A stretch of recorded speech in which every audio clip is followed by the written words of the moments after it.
Yeah, so this week sees the start of the World Sevens series out in Dubai. And I must admit, I'm a huge fan of sevens. I just think it's probably one of the simplest forms of rugby, but the most exciting. And I played a little bit of sevens in my time, not at international level, but I would love the opportunity to play. You know, you've got so much room.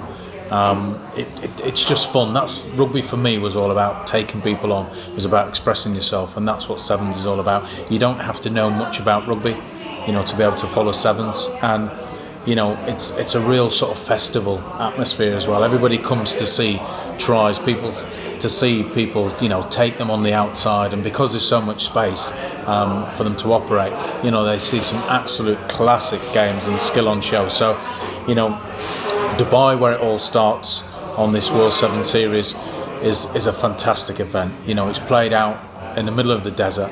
You know, the weather's fantastic. There's over 30,000 people there. You've got all kinds of rugby going on in the background, from the vets guys, the old, you know, vets 10s, ex-pros and kids, men's and women's stuff. So it's an amazing atmosphere. But what you see on the field is unbelievable. They take, you know, the sport to another level. And you know, when you see how it's come on over the years, and you know, Dubai's a special venue, but also then to go on to, you know, Cape Town, they go to Las Vegas, Vancouver, Singapore. It's just an amazing series that they're on, and for young guys coming into it as well, we've seen it being a pathway, you know, for guys to come and express themselves and get a lot of experience on the 17 and then go into 15s. I mean, we look at some of the players. Ben Gollins was great at that. We look, you know, to Jonah Lomu, Christian Cullen. They all came through sevens and then went on to play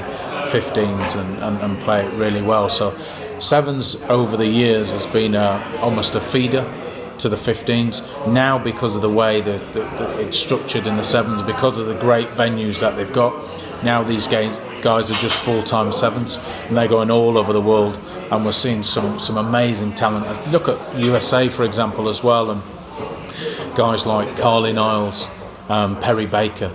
You know, some of those guys are ex sprinters or NFL players that didn't make it in that, and then have turned to rugby sevens as another way, and they are just killing it. The pace that they've got, I mean, I was pretty quick back in the day, but these guys have got pace to burn, and that's what makes it so exciting. And you look as well, not only are they on this World Seven series, it's in the Olympics. I mean, I won a lot of medals in my time, you know, in rugby league and rugby union, and I can boast a World Cup winners medal, but I don't have an Olympic gold. And it was so great to see sevens go into the Olympics, and not just go in there, but really complement the Olympics. You know, all the teams now will be looking to make their mark in it.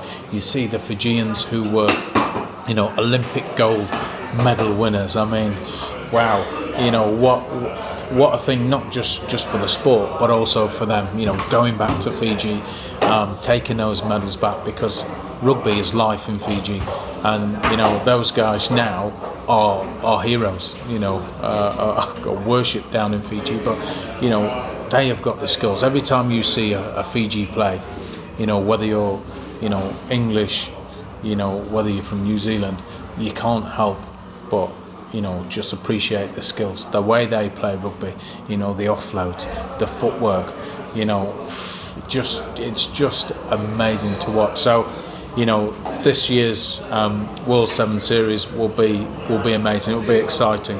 You know, you'll see, you know, lots of new guys coming onto the scene, and then, you know, just on that start of making their name as a household name, and hopefully go on to bigger and better things. So it's going to be another exciting year.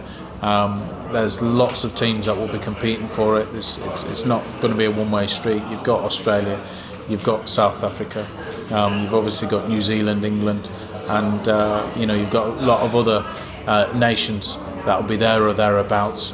USA, they'll be pushing the boundaries, you know, pushing the fitness levels, and they will certainly deliver some real quality rugby this season.